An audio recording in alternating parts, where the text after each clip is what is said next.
Welcome to the Lightforge podcast. This is ADWCTA. This is Merps. Nothing has changed, so hopefully this will be a short one.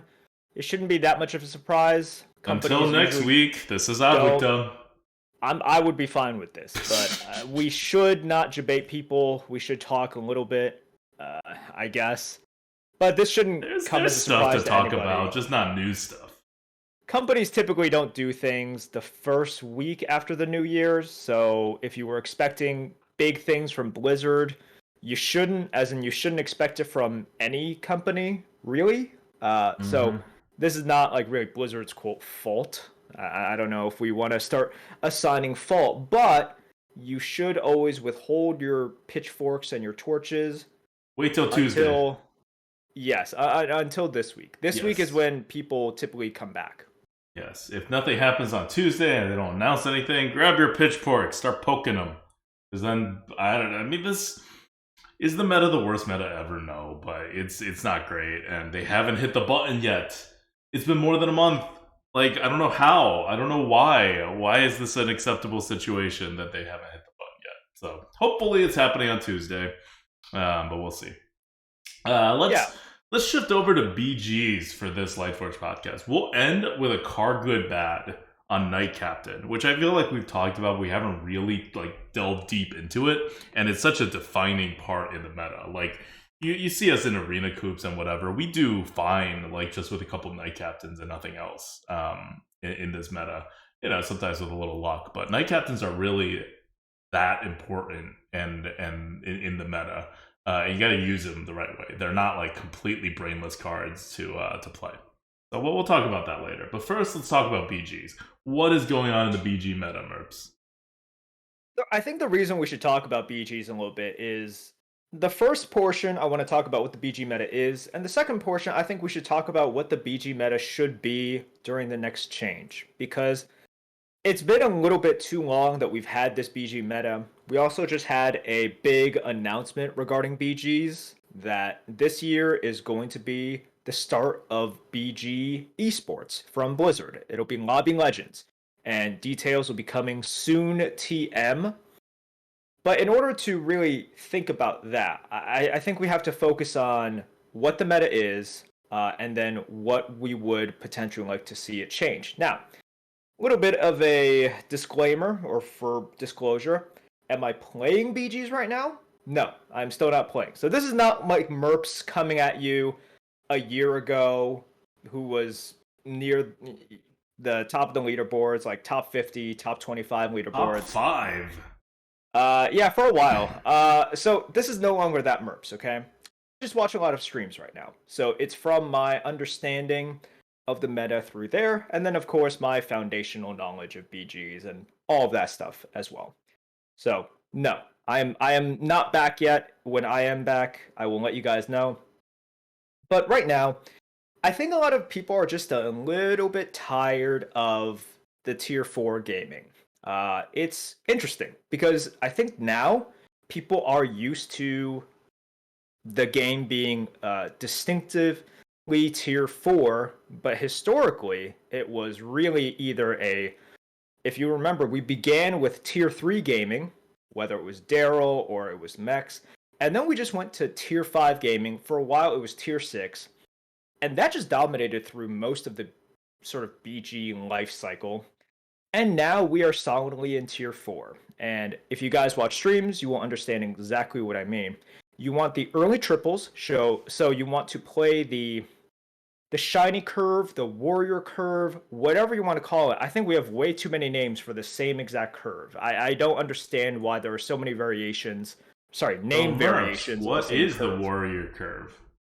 You should know if you've been watching, but if you're ADWCTA, who just pounds mercenaries relentlessly and is also too busy being sick, the warrior / shiny curve, there's slight variations. People might have a bit of a different kind of definition, but what it is you stay on tier 1, and what you are trying to do is on 7 gold, you want to level directly from tier 1 to tier 3.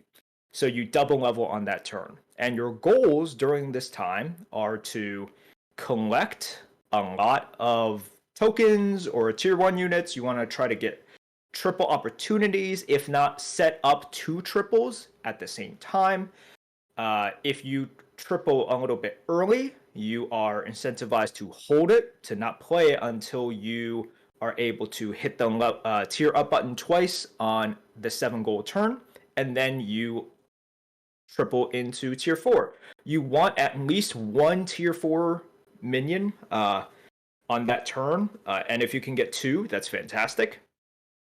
But that is your goal. And on tier 4, what are you looking for? Well, you are looking for the Nest Matron. That is one of those things. You are looking for the Doomsayer, the Dazzling Elemental, things that obviously get the snowball going on. So Dazzling Elemental, even though they nerfed it to 2/5, doesn't do anything. It's still amazing, right? You're not buying it for its stats. You're buying it for its Avenge properties.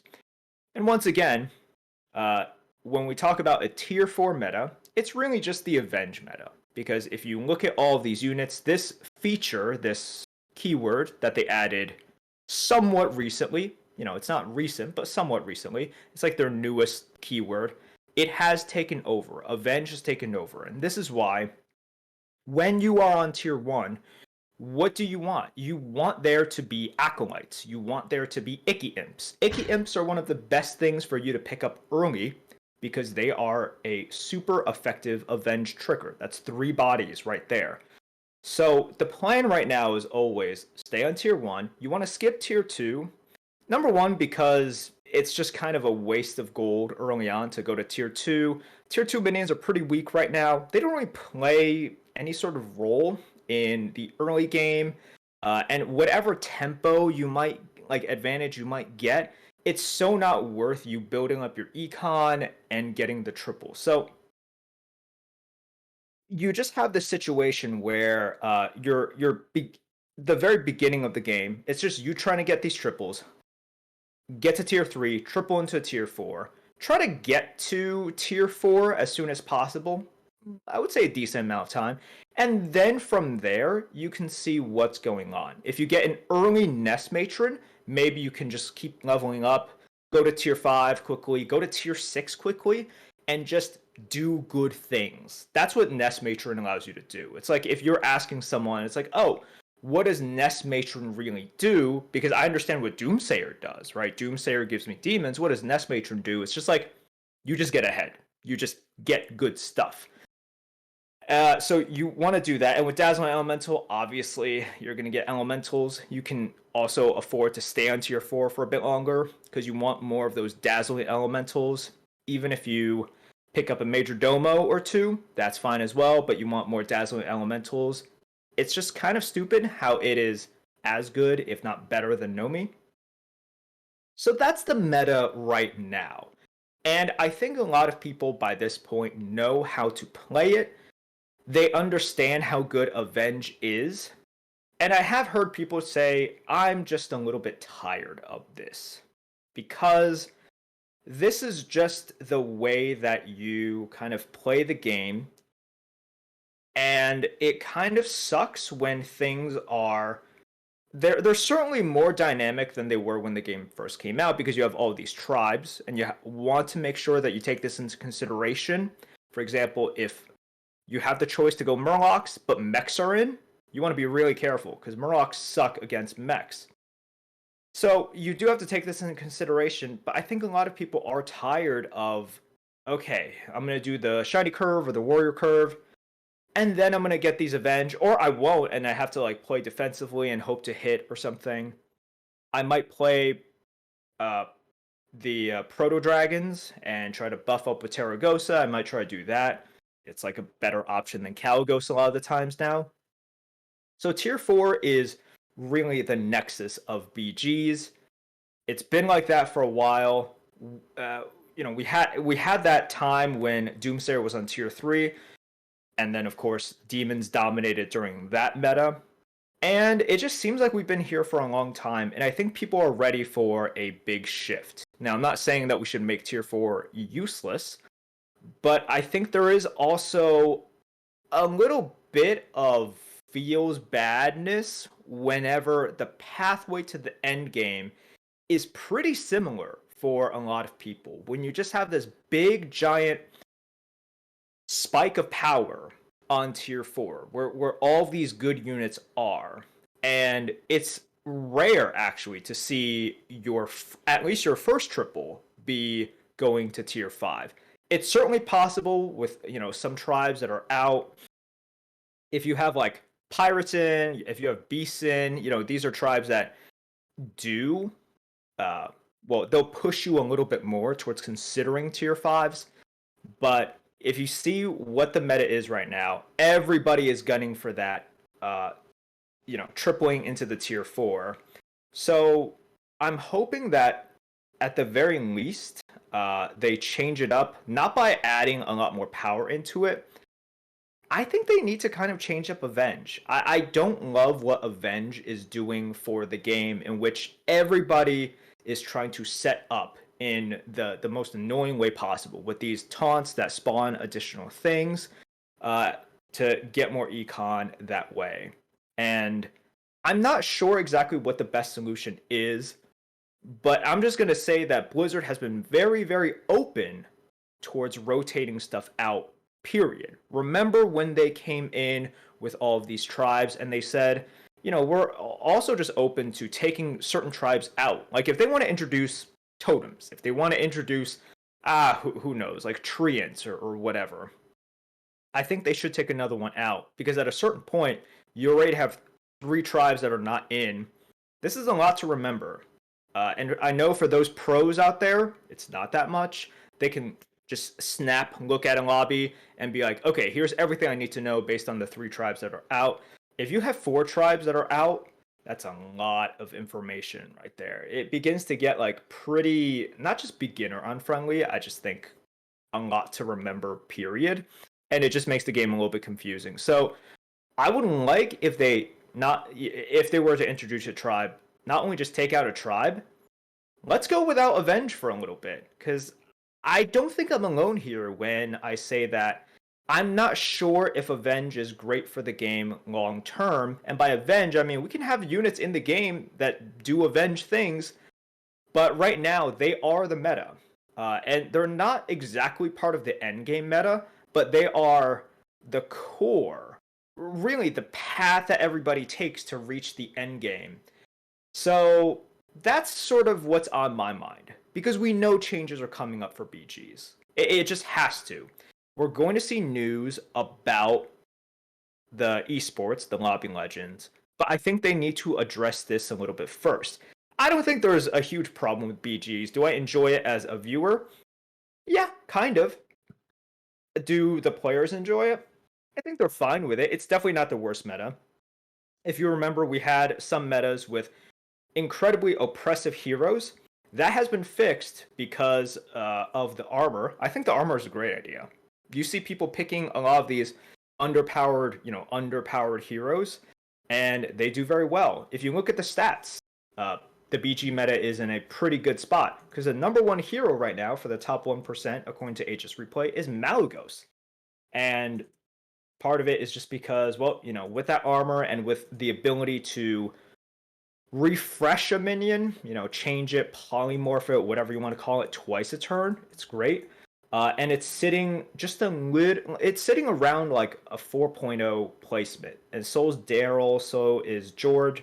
So Blizzard's done a really good job there. And I think that by just tweaking some things, getting rid of Avenge or making it not as important, we could potentially see the best meta that BGs has ever had.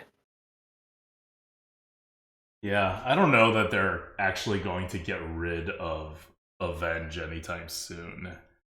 It's I on don't the think they'll new get rid of side. it, Like, but I think the emphasis on Avenge has to be a little bit lower. Because right now it really is on tier 1, if you see Icky Imps, very happy about that. If you see Acolyte, very happy about that, because you're just reaching for the same thing. You're hoping to get that Dazzling Elemental, you're hoping to get the Nest Matron. If you get that Doomsayer, cool. Let's I think they could snowball rotate off of some that of as well. the minions out, like you said, that are key to these Avenge playstyles, but they've invested too much into it to rotate it out immediately. Like Yeah, it's such a core part of their new BG's infrastructure as of the fall that I just from a game development perspective, they're kind of pot committed onto this concept of at least staying in, right? Like they could decrease its importance by nerfing a couple cards or rotating some cards out, but I just from a developer perspective, I find it hard to see them actually doing it, even if it would be the best thing for the game. But I'm interested to see what changes are going to happen as well in BGs. Um, I think one of the things that they should always do is that you want to think about incentives, right? And right now, there is no incentive to go to tier two. You're actually hurting yourself if mhm. you are going to tier two and staying on tier two and introducing tier two minions into your, choices, your Yep. tavern. So we definitely need to incentivize that a little bit more. Just get more econ minions Hmm. into tier I 2 think that's the big because issue because all the econ minions are in tier one, and like back in the day, tier two used to be way more popular than tier one because there were no econ units, and like not really in either tier one or tier two. But once you introduce econ, it overtakes everything. That first happened with the heroes. Now it's happening with the minions.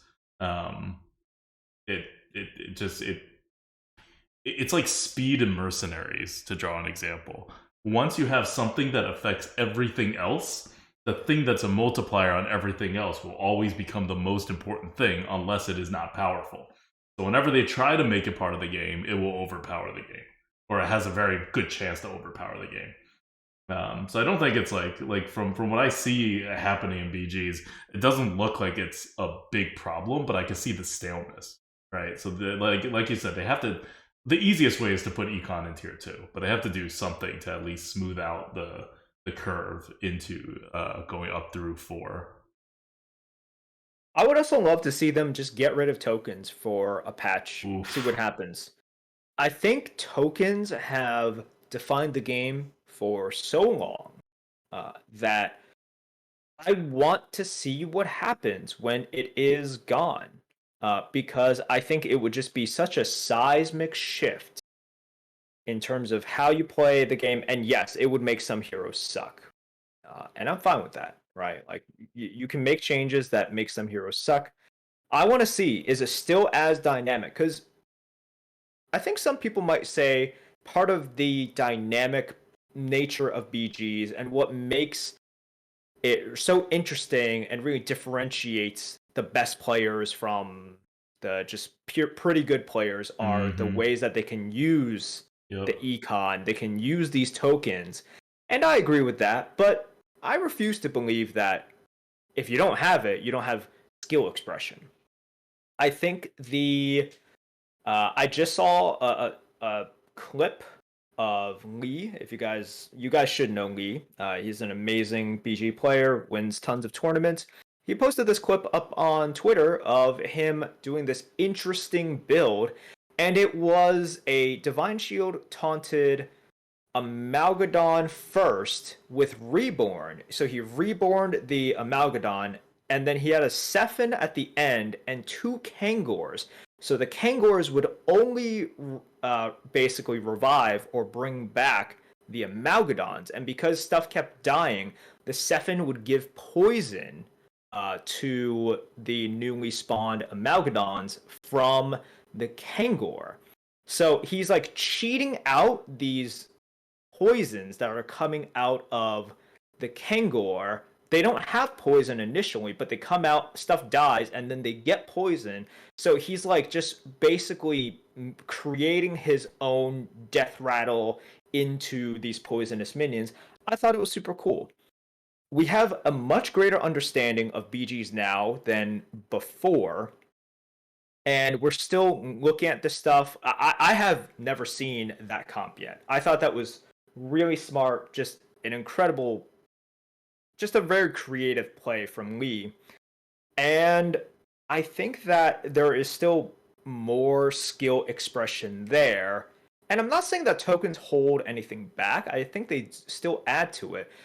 But for those people who potentially say, "Oh, you're taking away too much if you take away tokens," I think you're selling BGs short in terms of just the sheer amount of skill expression that's there in the game, and I would like to see them take it away. It doesn't have to be permanent. I'm not saying they shouldn't be there, period. Let's go a patch without any tokens. Why not? I think you're going to get a lot of pushback on that. I don't know about that. For a patch, I think people would find that fairly interesting, because I think for an event, they'll find it interesting. But for a patch, because patches have no defined end dates, it's unclear. Like, Blizzard won't say, oh, we'll bring back tokens in a month. They'll say, we'll bring it back in the future, most likely, right? So I think you're looking more like an event meta to see what would happen. Unless, like, do this for this patch and then, swing it back in some other time. It's just such an important fabric of Battlegrounds. Like, I agree, it's not, like, even half the skill in Battlegrounds. But it's enough of it, and people don't dislike it. That to just take it all away for an indefinite period of time, I don't think the community will react well to that. But I don't know, we'll see what Blizzard actually does. I also find it hard to believe Blizzard will actually do something that drastic. I don't think so either. And at least for BGs, it would be totally understandable if they did very little, very minimal, almost next to nothing. Because you can see this meta and say it's absolutely fine. I would agree. And they I'm do just need to shake it up about it. Like, it's been like this for a bit, right? It's been like this for quite a bit, because the biggest change that they did was some nerfs. For example, Doomsayer to 4 instead of 3. They nerfed Dazzling Elemental. They nerfed a few things. It didn't really change anything. You went from a Doomsayer, a purely Doomsayer high roll Avenge meta into still an Avenge meta. You just have all of these Avenge options. And previously you had, what was it, like the dragon meta that more so favored Terragosas and Protos rather than Kalagos. Well, that's still the same. You obviously can go the Kalagos route, but I would say more often you're going the safer route, as in you're not reaching for this tier 6 unit that by itself doesn't really provide you with that much scaling, so you got to get more than that. The metas, yeah, it's looked pretty much the same for a long time. So this is my wish list, Blizzard. I'm hoping for more news about that. I'm hoping for some changes, or just de-emphasizing Avenge, because it just really is disappointing, I think, whenever the pathway to get to your end game is pretty much the same, or at least everybody is reaching towards there. Obviously, you can't get the tier 4 minion that you want a lot of the times, so sometimes you have to settle for a gem splitter. I think that's fairly common, and that's fine, but I would rather have the end game be a little bit more similar and the pathways there a little bit more varied, rather than this sort of bottlenecking within tier 4, in that everybody kind of has to walk this path, and then after you get there and you're doing okay, now we can be a little bit more creative about what's going on. And the creativity doesn't really stem from, or at least a decent part of the creativity stems from, okay, I got this Nest Matron. What did it give me? What exactly did it give me? And I'll let that dictate what I'm doing. All right. So that's the BG meta. Do you have anything else to say about the BG meta, or we move on to Arena? No, I don't. All right, let's move on to Arena then. Before we get to the actual card good bad on Night Captain, it is definitive now. We were joking around about it before, but I wasn't joking, and I hope you guys didn't take anything that I said about this topic as a joke, because I've been talking about this topic for quite a few months. And this is like pure on the ground, like how to win in the arena. But I think some people, like especially when I'm on like Twitch chat and whatever, I think some people still take it as a joke because it's so outlandish. But the stats are just keep going in the same direction. The stats are in right now. In the last 14 days by HS Replay Stats, the #1 win rate neutral card that's not a legendary is definitively Mermy. at 59% win rate. It's not even tied with anything. And it is pretty much the same win rate as Abominable Lieutenant was before Abominable Lieutenant got banned. So no one's calling for Mermy to be banned from the game, which is a little strange. It also is drafted more often, by the way, than Abominable Lieutenant. Like, you're going to face and you're going to have Mermies, even though you're not picking it at this rate that you should be. Sorry. Some residual COVID coughs. You still see them more often than Abominable Lieutenants because it's a common card. And its win rate is not, like, this is not a fluke. This is not a small sample size. This has persisted in one way or the other through multiple metas at this point for months. And in this meta especially, it's always been, like, it started off really high. And then as people got better at dealing with, like, starting to play around and starting to adjust to the bigger swings, like Knight Captain, like Spammy Arcanist, like, I mean, Abominable Lieutenant's gone, but, you know, even in that case, you're starting to be able to play around them at least a little bit here and there. Mermy, you know, a card you really can't play around, just has kept slowly but steadily ticking up. And now it is at its all-time high at 59%. So that is the line, by the way. I think this is a good kind of thought experiment made real by this meta. What is the win percent of a card at which point you can't say this win percent is too high and therefore we must ban the card? And Mermy is a great line for that. Because there is no way, it's not like there's a ton of Murloc synergies either. And in case you're like doubting me about the Murloc synergies because you get really unlucky and get screwed by Murloc synergies all the time, Mecharoo's at 58.2% win rate. It's not 59%, but it's still absurdly high. I'm not looking up Squire, but it's going to be similar. It's going to be a little lower than Mecharoo, but still very high. So because you can't ban Mermy, I don't think any sane person, any serious person will seriously consider banning Mermy from the meta. That means if you see a win rate that's at 59%, then it is objectively not the case that the card is too powerful and it has to be banned. The card may be not fun and it has to be banned, right? Like a lot of arguments for, like, let's say Watch Post. I mean, Watch Post was over 60%, but let's say Watch Post was only 58% win rate. We'd still want to ban because it's a terrible, like, you know, thing. I think right now, and when you look at class cards, right, like some classes just don't perform as well. So the class card may not have a very high win rate, but relative to the class, it may have a really high win rate. But regardless, I think we have a good numerical number for the line right now, which is 59%. 59% and below, you're safe. So looking at this, now I'm going to move on to, okay. I'll just throw this in there, and then I'm going to go back to Mermy, actually. Knight Captain is 58.9%. It is right below Mermy. So I hear you guys. I see it everywhere. There are people calling for Knight Captain's head since pre-release. They have been calling for Knight Captain's head since release. After Abominable Lieutenant was banned, they're like, all right, Knight Captain, that's up next. Ignoring the fact that, because it's common, right? Spammy Arcanist has always, almost always had a higher win rate, but it's epic, and I think people care a little less about it. But Knight Captain's not a problem. Not a problem in the sense of not a super overpowered card that we have to ban.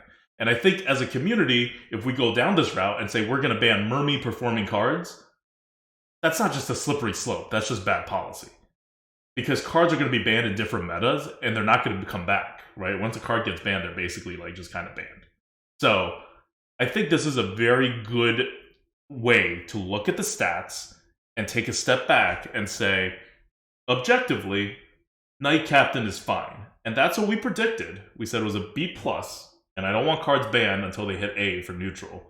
And it came out, and we said, it's performing like a B+, it feels like a B+, when it's played against us, it feels like a B+, and now it's still a B+.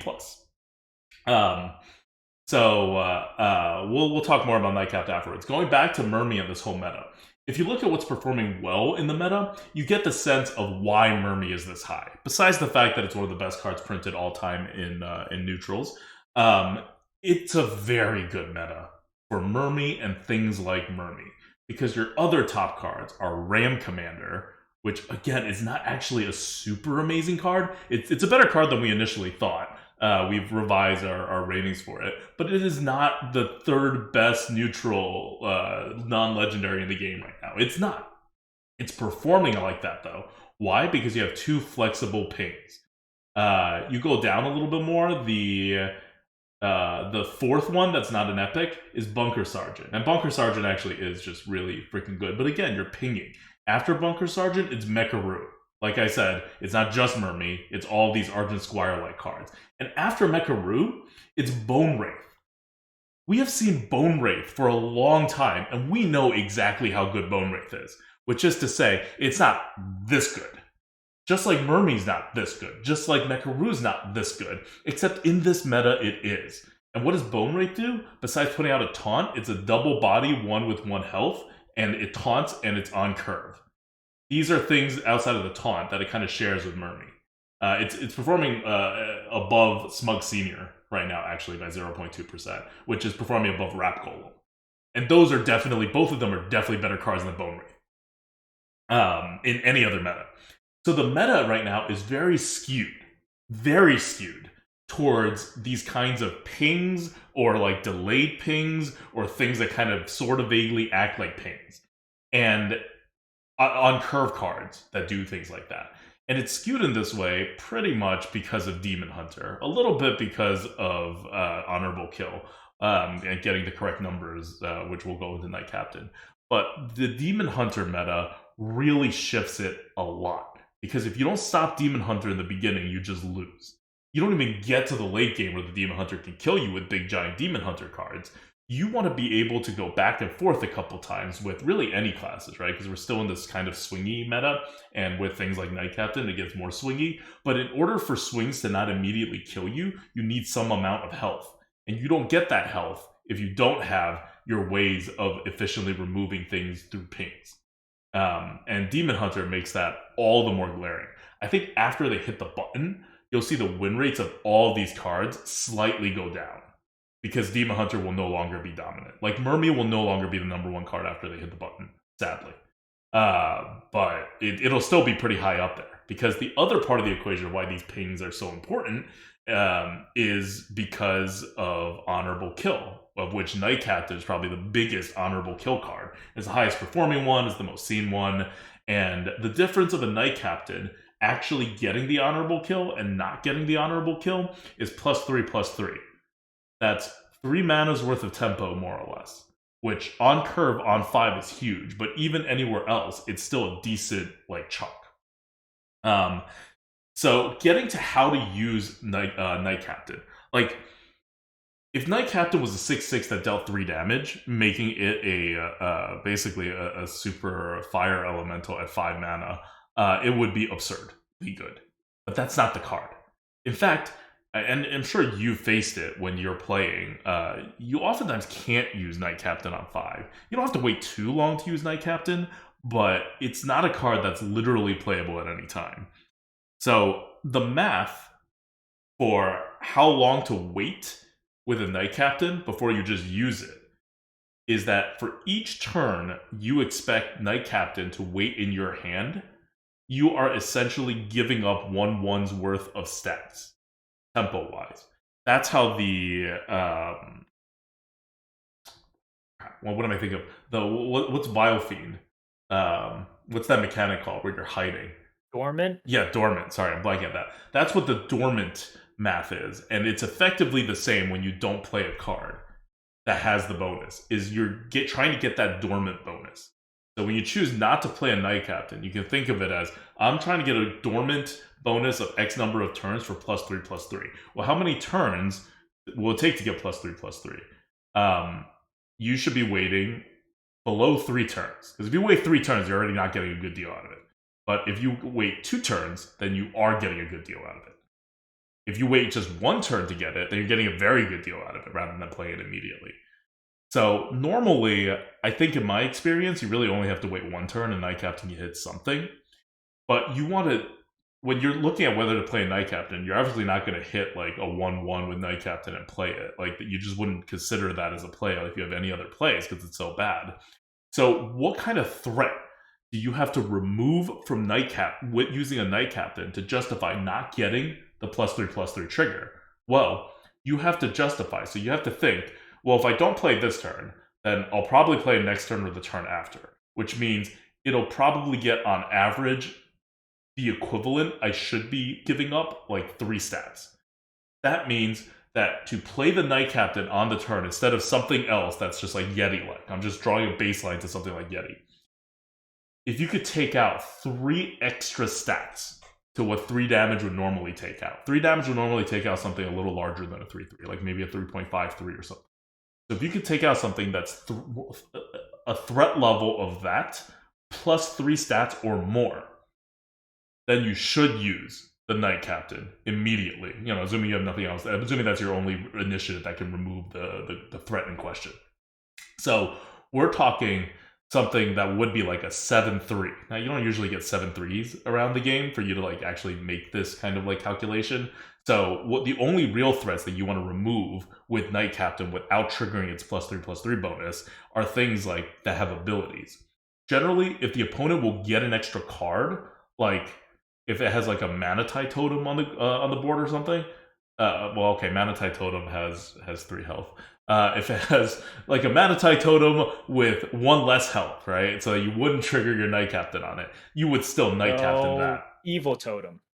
Sure. Okay, perfect. Yeah. So if they have an Evil Totem on the board, you would Knight Captain that, because otherwise they would effectively get a card out of it. And then you're already breaking even. And then it'll get another card if you don't kill the turn after that, right? So that's kind of the math that you're doing in your head of how important the target must be. The target must be either a 7, well, I guess it can't be a 7/3, it would be a 7/2, which would be like a 9/2. Okay, so no amount of stats on the board, unless you're protecting your own minions, would justify Knight Captain. But abilities may justify a Knight Captain that doesn't trigger its honorable. So this is a very long way of saying like 85-95% of the time you will wait and actually honorable kill with the Knight Captain, which is probably what you're doing anyway. But there are 5 to 15% of the time where you should play the Knight Captain without triggering the honorable kill. And that is because this is just a math problem. This is just a dormant math problem. And we know how to do those. And it's not very hard to do even. You just do them on the turn, and then you figure out whether you hold the Knight Captain or not. And it's everything, right? I'm just drawing the straightforward example of actually removing a threat. It could be that you have nothing else to do, right? That your other plays are like so bad that they're more than 3 stats worse. Assuming Knight Captain could deal 3 damage to something. It could be that you're protecting something that's very important to you, that's more important to you than 3 stats worth, right? So it all comes back to this 3 stats worth and what your options are. If you're above the 3 stats worth, just use up the Knight Captain. You're fine. So that's kind of the point I wanted to make. I want to kind of just math it out for everybody of when you should use Knight Captain without the honorable kill. Otherwise, it's a pretty straightforward card after that. It's just that in 5 to 15% of the time, it's a little tricky of whether you should hold it or actually play it out without getting honorable kill. But besides that, just kind of use it, right? It's such a big swing. Just use it as quickly as you can and get the honorable kill and swing. Cool. I think that's enough for the week. Yeah. All right. Question from the goat? Any question from the goats? Nah. Okay. Well, I will give an update on my sickness. You guys heard me cough earlier, and if you watch a stream, you know I canceled every single stream for like almost a month now, every single solo stream at least. I will be back 100%. Like, I will definitely be back next Friday for a stream. Even if I can't talk without coughing, and it seems like I'm doing okay. Like, I'm still... I mute myself from the cough. If you watch the video, you'll see me cough and not hear it. I just kind of turn off my mic during those times, or mute my mic during those times. But I've probably coughed like 6-7 times in this 40-minute recording. So we'll see what happens on Friday. But even if I still have a coughing issue, I'm going to be streaming and just talking less. But what I was really afraid of in last week's cancellation is more like I don't feel confident I could talk more or less straight for 4 hours without like making my cough worse. But I gotta come back at some point, and this cough may or may not fully go away for like weeks. Who knows? So yeah, so this is just to say I'm back next Friday, or this coming Friday. And hope to see you guys on stream then. And Arena Coop is back and has been back since the beginning of the year. For those who check that out on our YouTube or live, and we're about to do one for Hunter after this. So yeah, thank you everybody for listening, for watching, and to all of our Patreons at patreon.com/grinninggoat. Very much appreciated, and sorry about the shortage of streams while I'm dealing with this really long, like not long COVID, but like really lengthy symptomatic period for an illness. So yeah, well, until next week, this is ADWCTA. Merp, see you guys.